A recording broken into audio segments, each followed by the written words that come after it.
I have been in so many meetings that were completely unstructured with no agenda that dragged on for over an hour when they could have been done in 30 minutes. To be perfectly honest, I've actually run some of these meetings myself, but not anymore. I discovered a new way to run my meetings for maximum efficiency, which I'm sharing with you today in this video. Let's get started.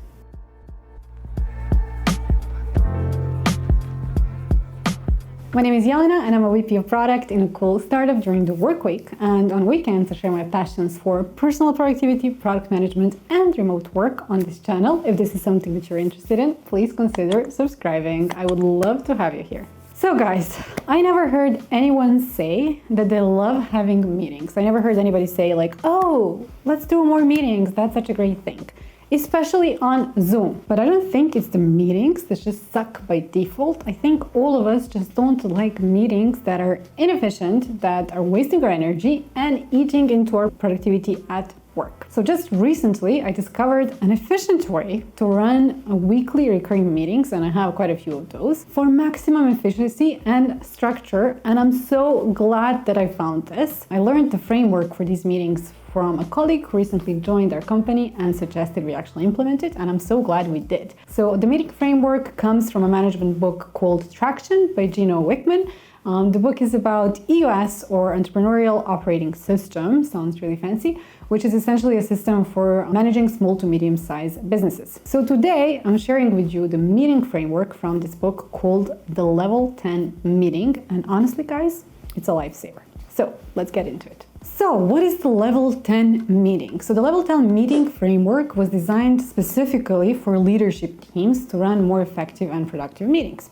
So the basic idea of Level 10 meetings is to quickly sync on key metrics, goal progress, and to-dos, and then dedicate the largest portion of the meeting to solving the most pressing issues, because that's why we're there, right? We're there to actually solve problems together. The structure is cool because it helps leaders stay productive and focused on resolving problems and prioritizing issues instead of spending all their time thinking and talking about the same things over and over again. The meeting got its name, Level 10, because people in the meeting are required to rate the meeting on scale 1 to 10 when the meeting is over. Now, that's a really cool thing because you get a chance to tell your boss exactly what you think about the meeting. So there are three key principles that Level 10 meetings follow. Number one, meetings happen on the same day at the same time. This is why the meeting structure is ideal for weekly recurring meetings. Number two, meetings are 90 minutes long and follow a strict agenda. I'll share a little bit more about the agenda in a few moments. Number three, the meetings are always on schedule. They should start and end on time. Imagine that world when meetings actually stick to a schedule. So it's all about efficiency and focus. When should you use Level 10 meeting?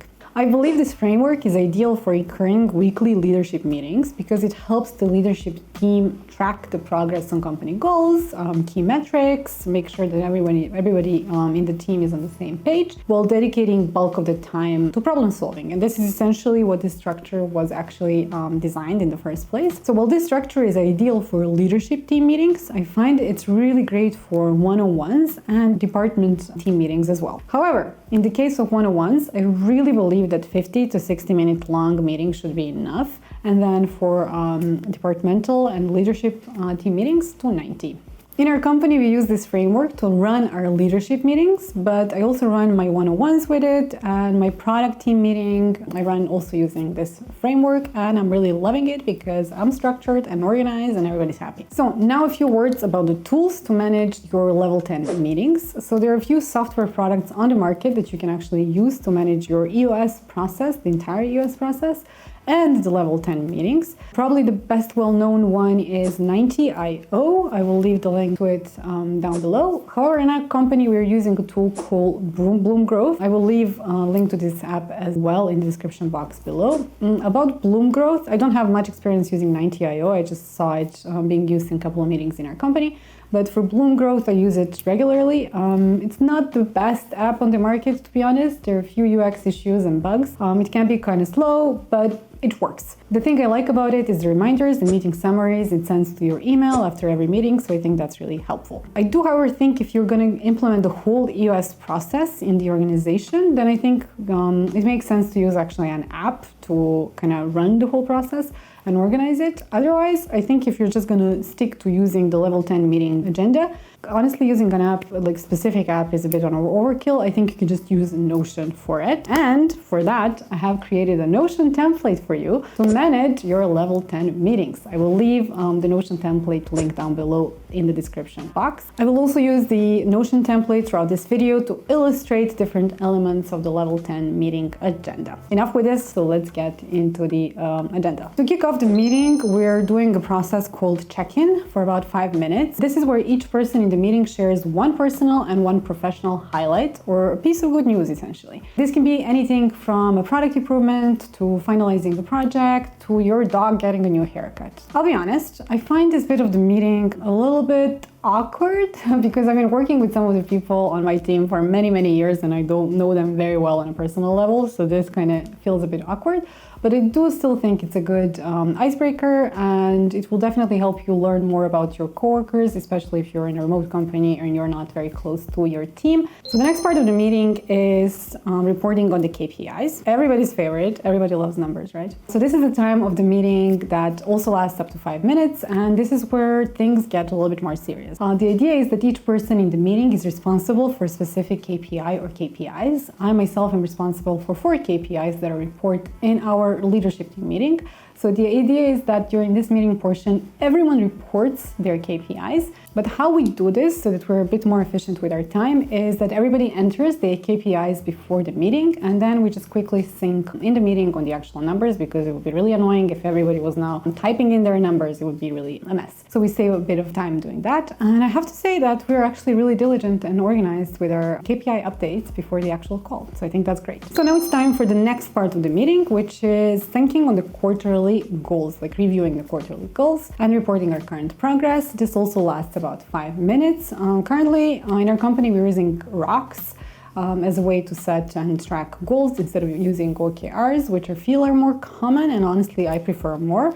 The main difference with Rocks and OKRs is basically the scoring method. Unlike OKRs, Rocks are either on track or off track. OKRs a little bit more have granular measurement of performance. So during this part of the meeting, each of us on the call would report if the goal they're in charge of is on track or off track, and also this again takes up to 5 minutes.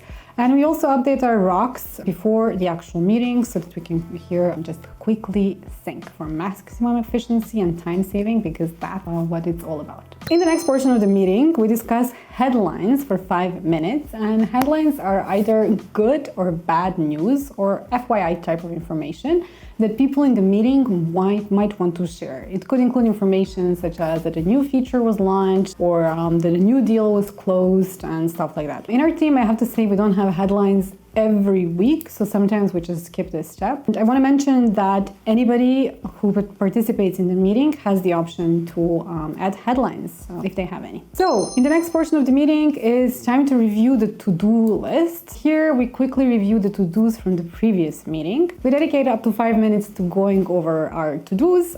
To-dos are basically action items that come up from the previous meeting that need to be done. Each to-do is assigned to a specific person. Normally, like a to-do is type of kind of thing that can be done within a week. It's not like a whole project. The goal here is to aim for 90% completion of the to-do list. The whole point is to kind of get the to-do list done instead of adding to the list more and more tasks to get done. In our team, we also cross our to-dos before the meeting. So during the meeting, we just quickly go over the list together. I can say that we're not best at this part. People do forget to cross over their to-dos, but okay, that's something for us to improve on. So now it's time for the real deal, the meat of the level 10 meeting agenda, and that is discussing about the issue. This is the core part of the meeting and lasts 60 minutes. So for the purpose of this meeting, we're maintaining a list of issues we want to discuss in the meeting, essentially. And this issue list serves sort of like a meeting backlog of all the things we will need to cover in the meeting, decisions to make, stuff to discuss, and so on. Anyone who participates in the meeting can contribute and add issues issues they want to discuss in the meeting. And I think this is my favorite part, but I also think this is everybody's favorite part in our leadership meeting because we get to get things done. So anyone who participates in the meeting can contribute and add to the issues list of all the things they want to discuss in the meeting. And I love this part because during the week, as I have things pop up, if things are going on, and I remember, I want to address this in the leadership meeting, I can just go into the Blue Chrome system, just add an issue that I want to discuss in the leadership meeting and just forget all about it until the actual meeting. Before, what I did is I had notes here and there, and then when a meeting would come, I would be like, wait, where are my notes? Kind of trying to find them. So this is definitely more effective. I just add it to the meeting backlog, and it's just there when the meeting starts and we can discuss it. So the goal during this portion of the meeting is to discuss issues and actually, more importantly, solve them together as a team. So this is a time to brainstorm, debate, discuss, decide, maybe fight, all the good things, like whatever's your jam. Some of the issues will become to-dos to be done by next week. Most of the issues will be resolved during the meeting. The main goal is to solve as many issues and to go through as many as possible within 60 minutes. Well, 60 minutes might sound like a long time. Honestly, time flies.